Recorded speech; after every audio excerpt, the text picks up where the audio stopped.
नमस्कार मित्रों। आप जानते हैं कि किसी भी देश, कोई भी मुल्क हो, उसकी जो फाउंडेशन होती है, उसकी जो नींव होती है, उसका वहां का युवा होता है, वहां के बच्चे होते हैं। उन बच्चों को किस प्रकार की शिक्षा दी जा रही है, किस प्रकार के संस्कार दिए जा रहे हैं, उस पर उस देश की उन्नति निर्भर करती है। आपको ये जानकारी होगी कि बहुत समय पहले अमेरिका ने जापान के हिरोशिमा और नागासाकी पर एटम बम गिराया था, जिससे जापान को बहुत भारी नुकसान उठाना पड़ा और एक तरह से जापान टूट चुका था। लेकिन स्लो एंड स्टडीली आज जापान जो है अपने पैरों पर खड़ा हो गया है, बल्कि आज विकसित देशों में उसकी गिनती है। सोचने वाली बात है कि जापान इतनी जल्दी कैसे उभर गया और विकसित देशों की लाइन में आकर के खड़ा हो गया। उसको देखते हुए आज हमको भी देखना पड़ता है, हमको भी सोचना पड़ता है कि हमारे देश को आगे बढ़ने में इतना समय कैसे लग गया, जबकि ऐसी त्रासदी हमारे देश ने नहीं उठाई, नहीं सही जो जापान ने सही। ये कौतूहल दुनिया के बहुत से देशों में था कि जापान कैसे आगे बढ़ गया। तो ये जानने के लिए कुछ देशों के पत्रकार, उनका डेलीगेशन जापान गया और जापान में जाकर के उन्होंने वहां के कॉलेजेस, विश्वविद्यालय, वहां के स्कूल, वहां जाकर के देखा कि वहां बच्चों को, युवाओं को किस प्रकार से शिक्षित किया जा रहा है। तो मैं आपको एक घटना बताता हूं। एक पत्रकार एक स्कूल में गया,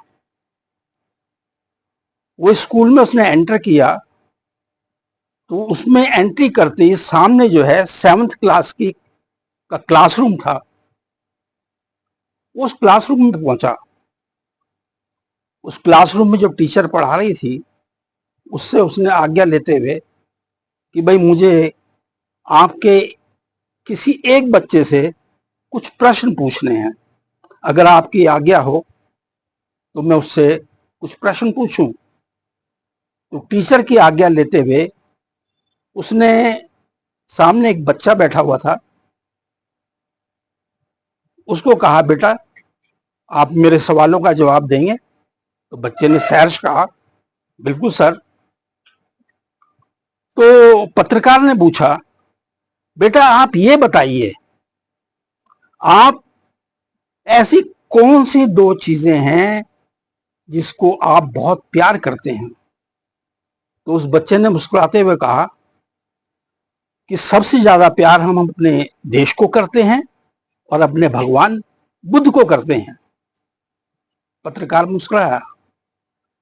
पत्रकार ने तुरंत दूसरा सवाल दाग दिया बच्चे पे कि बेटा ये बताओ कि अगर कोई व्यक्ति, चाहे विदेश का हो चाहे आपके देश का हो, अगर आप के देश को वो गाली दे तो आप क्या करेंगे। तो बच्चे ने तुरंत कहा हम उसकी गर्दन काट देंगे। पत्रकार थोड़ा आश्चर्यचकित हुआ। फिर उसने दूसरा क्वेश्चन पूछा बेटा आप ये बताओ, अगर कोई व्यक्ति आपके भगवान बुद्ध को गाली देता है तो आप क्या करेंगे।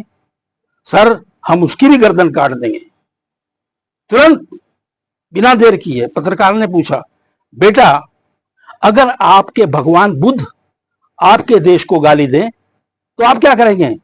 हम अपने भगवान बुद्ध की भी गर्दन काट देंगे। ये बात सुनकर के पत्रकार हैरान हो गया। वो समझ गया कि जापान ने क्यों तरक्की की, क्यों इतनी जल्दी आगे बढ़ गया।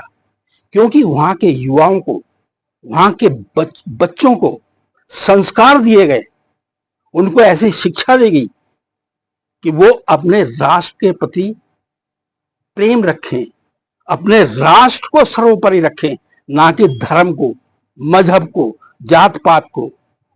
उन्होंने अपने बच्चों को यही शिक्षा दी, इसलिए वहां का प्रत्येक व्यक्ति आज अपने देश को बहुत प्रेम करता है, ना कि अपने भगवान को बाद में रखता है, पहले अपने देश को सर्वोपरि रखता है।